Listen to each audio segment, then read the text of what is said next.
Welcome to Role-Playing History, the podcast where we explore the history of role-playing games. I'm Wayne Davis, and I'll be your guide for today's tour. Episode 18, Monte Cook. During the course of this podcast, we've done creator episodes about Gary Gygax and Dave Arneson, which makes total sense given the fact that they're the creators of the best-selling role-playing game of all time, not to mention the game that basically created the role-playing game genre. However, we cannot discuss role-playing games and their creators without discussing today's subject, Monte Cook. He has had a long and distinguished career as a game creator, and it's safe to say Dungeons & Dragons probably wouldn't be what it is today without his creative input and influence. So, who is Monte Cook? Monte was born on January 29, 1968 in Watertown, South Dakota. Now, Monte tends to keep a lot of his personal life private, so not a lot of information about his early life is available from interviews over the years. However, in an interview posted on flamesrising.com in 2004, Monte did report that he knew he could write from an early age and began designing his own board games from about the time he started writing. He also admitted that some of those games were quite involved. In that same interview, he stated that he got into role-playing games when he was around the age of 10.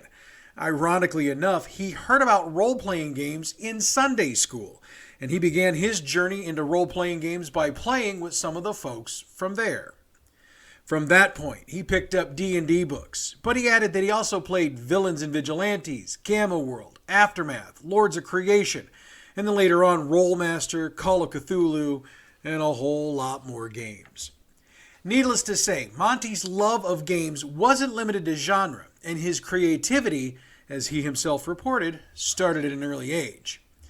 Now, as I mentioned a few moments ago, Monte tends to keep his personal life pretty personal, so I was unable to find much more information about his life before he got into the gaming business, other than a comment that he repeated several times in multiple interviews where he noted that his mother, quote, would probably be happier if I sold insurance or something, end quote, other than designing role-playing games. So, we'll skip ahead to 1988, which is when Monte found himself working primarily for Iron Crown Enterprises. From 1988 to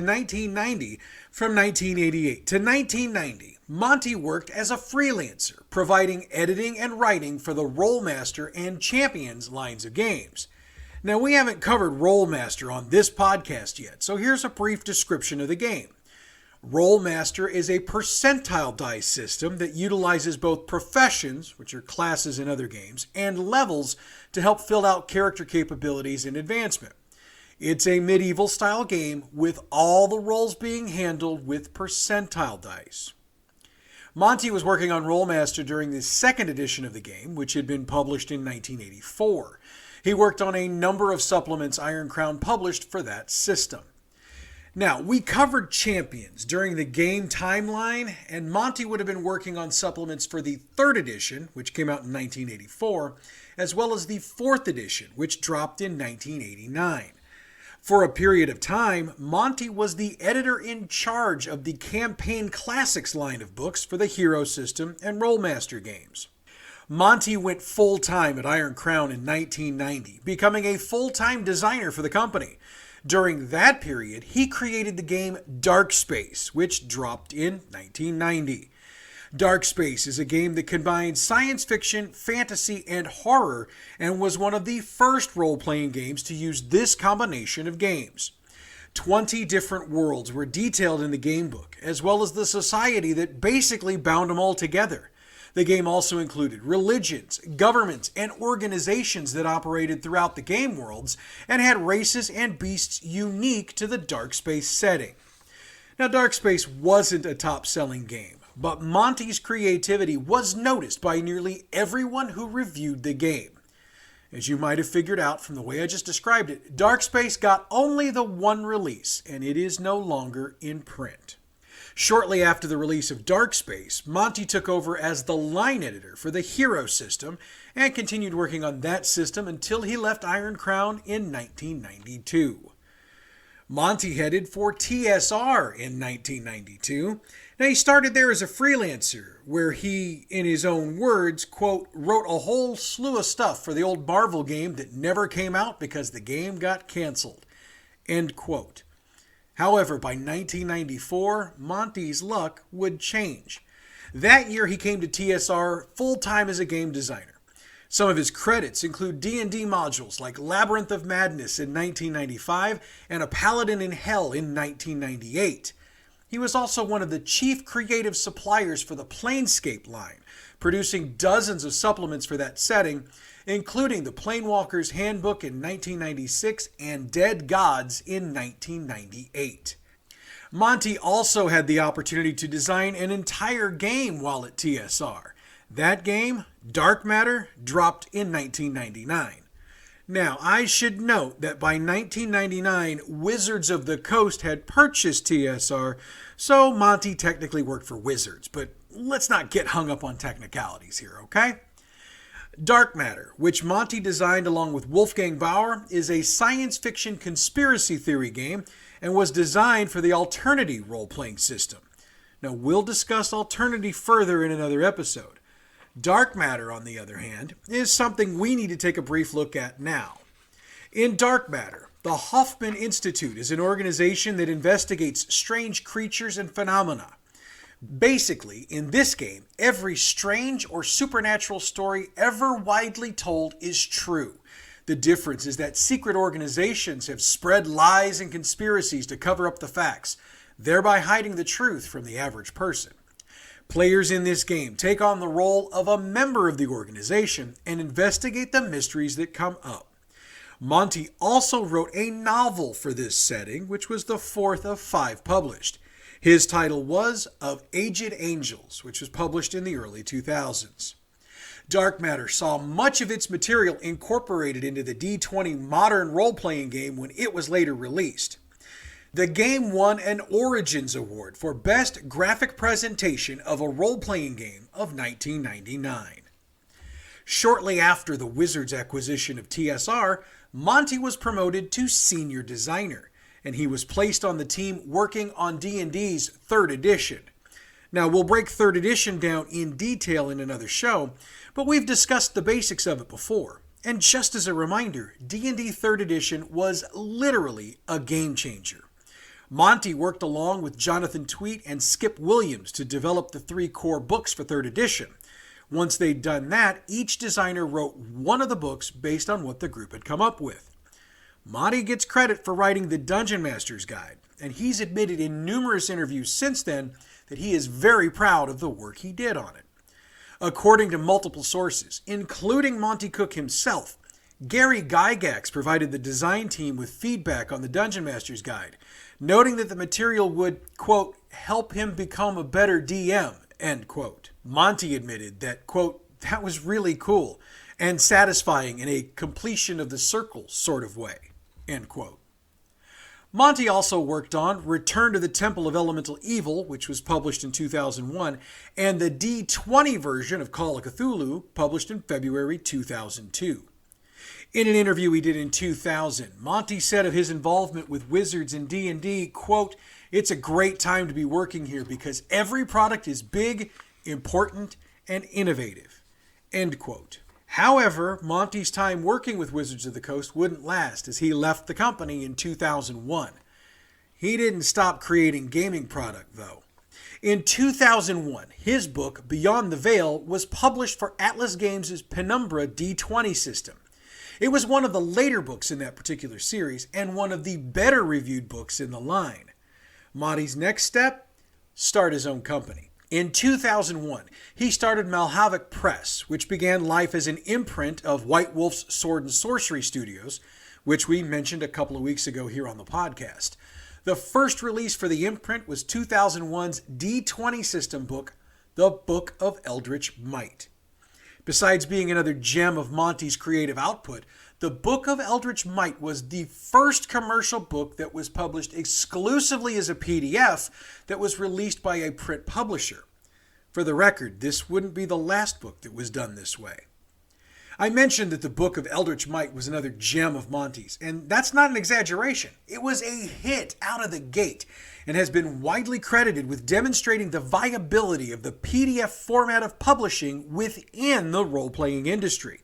Prior to this release, PDF releases were primarily novels, as it was believed by many that role players just had to have the actual books in their hands in order to game. Now, while this is still true for many gamers, there is a large and growing number of gamers who actually prefer to have their game books in a PDF format. The majority of the early releases from Malhavoc Press were released in the electronic-only format, but since then, most of them have gotten print versions from White Wolf Inc. Another Monte Cook release under the Malhavoc banner was Arcana Unearthed, a variant player's handbook. Released in 2003, Arcana Unearthed is based on the D20 system, but because it modified the rules for character advancement, it technically cannot be called an official D20 product. However, it utilizes the open gaming license from Wizards of the Coast, which makes sense since Monty was a huge part of the creation of D&D 3rd Edition, which led to the D20 system and the open gaming license. Arcana Unearthed is set in Monty's world, dubbed the Diamond Throne. It's a setting dominated by giants and reportedly one of the better settings for this area of role-playing games. Monty focused on two primary themes in this book, ritual and character choices. In fact, character choices are emphasized far more in Arcana Unearthed than in any D&D product I've seen, and it includes the potential for character transformation, such as Feyen becoming winged sprites. Monty emphasized the importance of avoiding archetypes in character creation and urged players to be more creative in their character creation. Now, to some, this was a thinly veiled reference to D&D because D&D tends to focus a lot more on archetypes when creating characters. Arcana Unearthed was very successful, winning a Gold Emmy Award for Best Game and a Silver for Best Art Cover in 2004. There was also a director's cut of the game released in 2005 called Arcana Evolved. It adds content from two other books, The Diamond Throne and The Player's Companion, and adds new materials for players to utilize. Malhavoc released a number of additional books to support this game, and I was able to find a number of players online who raved about how much fun this game is to play today. Around this same time, Monty found himself in a bit of controversy, which is exceptionally rare for him throughout his career. He made the decision to sell all of his electronic D20 system material exclusively through the store at drivethrurpg.com. Now, that wouldn't have been a big deal, but at that time, DriveThruRPG utilized a proprietary digital rights management encrypted PDF system. Yeah, that's where the controversy began. See, because of that proprietary system, customers who purchased the PDF on DriveThruRPG also had to purchase or acquire the PDF program so they could read the book they just bought. It upset a lot of customers and led Monty to eventually change course and sell his products in a standard PDF form. For the record, DriveThruRPG eventually began doing the same thing. Now, I want to take a minute to cover this just a bit more because I think some of you might be getting the wrong idea about this. The PDF encryption system was not intended to be a money grab by DriveThruRPG or by Monte Cook. I've scoured dozens of articles published at the time, and I can confirm that. So if it wasn't a money grab, what was it? Well, you have to remember what was going on at that time for this to make sense. In 2004, e-commerce was really starting to take off, and with that, we were seeing a ton of materials available from pirate sources. So in other words, there were a ton of folks giving away materials for free that creators weren't seeing a dime for. The biggest example of this would be Metallica versus Napster, though I've never been convinced that was about money either. The idea here, then, was that the PDFs would be encrypted so that the torrent crowd wouldn't be able to easily post the materials online for free. Granted, with a bit of work, there's not a whole lot of encryption that can't be eventually broken, but I think the idea was that if someone had to work at it, they'd move on to something else. So basically then, the idea was to protect the creators of the product from having their materials given away against their will. And I have to note that game creators and writers don't make a ton of money, so losing out on any money can be a very big deal for them. Anyway, that's what that was all about. So, having covered that, let's fast forward to August of 2006. Malhavoc released Ptolus, which is a campaign setting based on Monty's home game. That home game was used as the playtest campaign for the designers of D&D 3rd Edition. Ptolus is a massive book, checking in at 672 pages and including a CD-ROM with an adventure on it. At the time, both Monty and Malhavoc called it the most deluxe role-playing product ever published. Ptolus is the city the majority of the game takes place in and around, and it has numerous dungeons for exploration. Ptolus also presented some new races as well as new twists on old races from D&D. As you might expect from a Monte Cook product, it was well reviewed and sold well. It picked up the 2007 Emmy Award for Product of the Year. Monty has stated in numerous interviews over the years that Ptolus was the culmination of his original ambitions for Malhavoc when he started the company. With that in mind, shortly after Ptolus released, Monty announced he would be focusing solely on writing fiction and other creative works, and that he would not be writing any role-playing games for the foreseeable future. Shortly after that announcement, White Wolf and Goodman Games announced his final 2 RPG books. White Wolf released Monte Cook's World of Darkness in 2007. As one might guess, this was Monty's take on the White Wolf brand of modern horror. Again, it was well reviewed and sold well. Goodman Games dropped Dungeon Crawl Classics number 50, Vault of the Iron Overlord in 2007 as well. But, to quote Michael Corleone in Godfather 3, just when I thought I was out, they pull me back in. Yeah, right, it's a bad Pacino, who cares?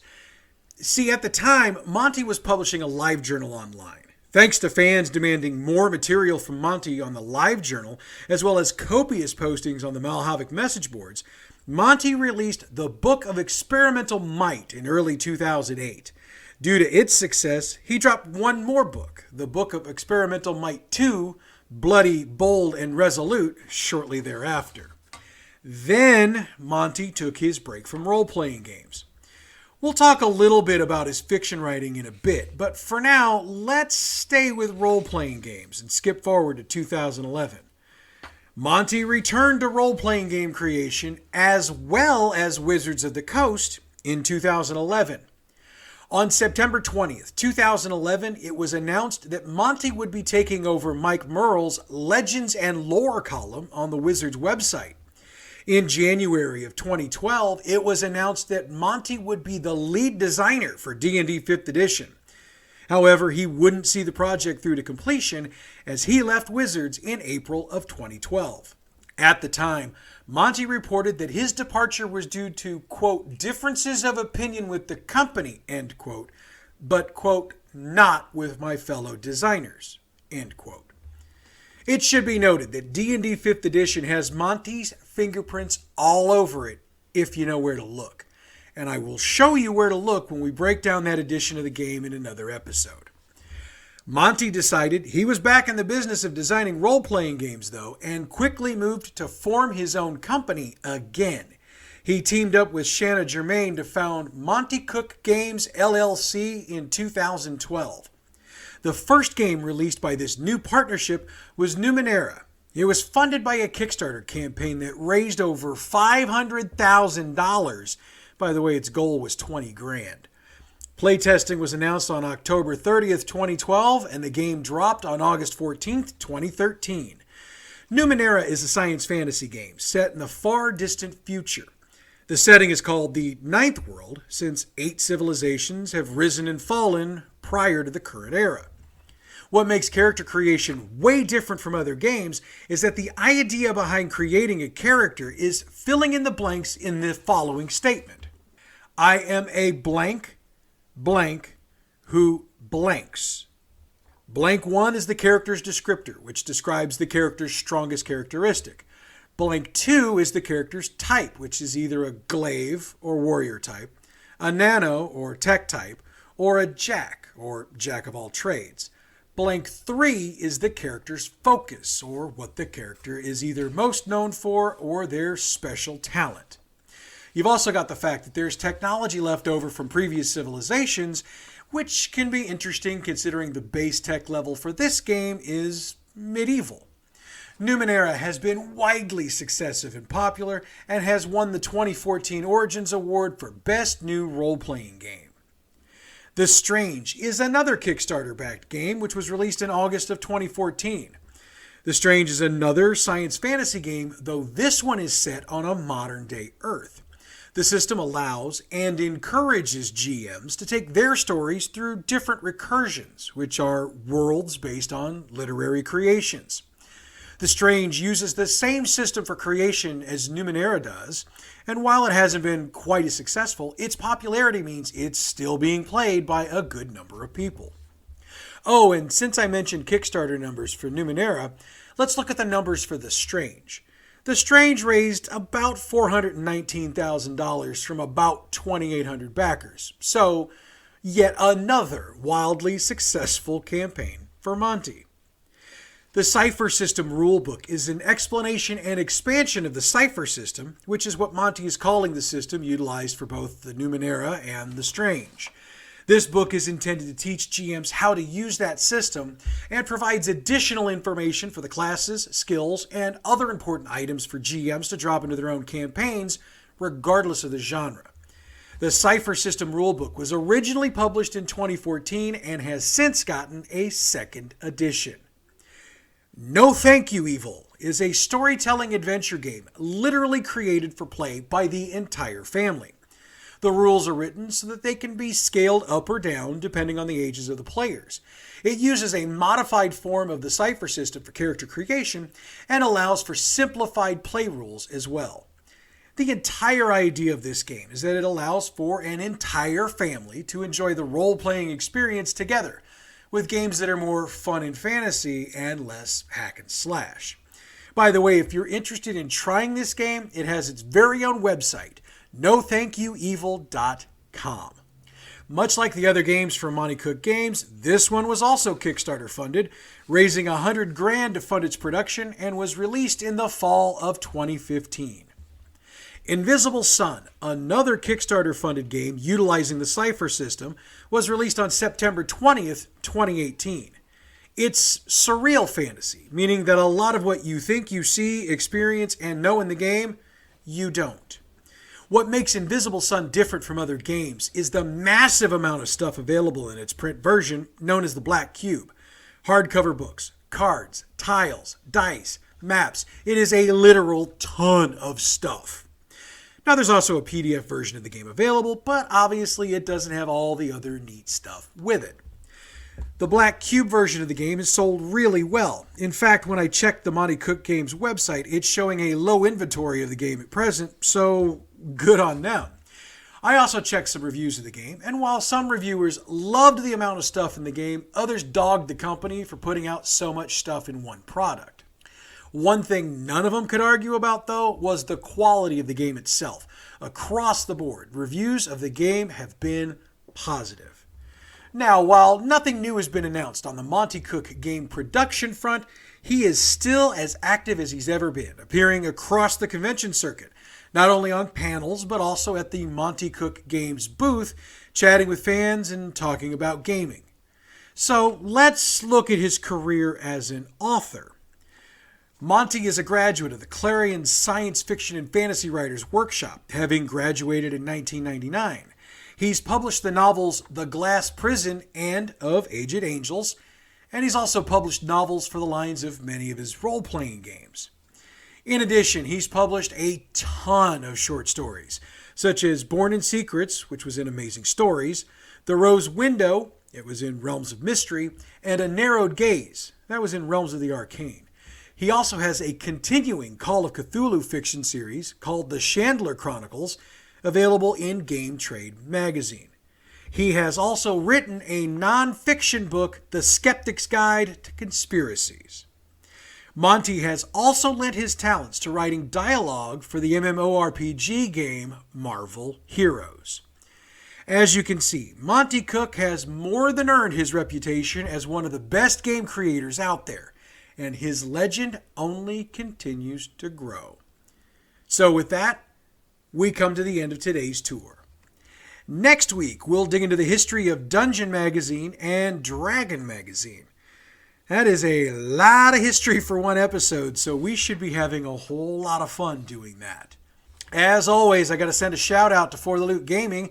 If you're into watching streaming games, check them out. You can also hit them up on Twitter at For the Loot Gaming. Hey, it goes without saying, but this is a podcast, so I got to say it anyway. You folks are the absolute best. Our little show here keeps growing every week, little by little, but we are growing. The biggest thing you can do to support us is to keep telling folks about the show. The more listeners we get, the more episodes I get to do, and the less it's just me being a half-crazy guy talking to himself in front of his computer, for which my wife thanks you. And as always, I want to thank you for making this podcast a part of your day, your week, your month, or even... No, sorry, I was going to break into friends. Just kill me now. All right, you can connect online with us on Facebook at Roleplaying History Podcast, Twitter at RoleplayingP, YouTube. Of course, we've got our own channel, Roleplaying History Podcast. Click on the subscribe button and hit the bell to get alerts when we drop new stuff. And if you're into email, drop us an email, roleplayinghistorypodcast@gmail.com. I can assure you I personally respond to every email I get. Next week, we are going to check out both the Dungeon and the Dragon magazine, that is. But that's next week. Until then, I'm Wayne Davis, and you're Role-Playing History.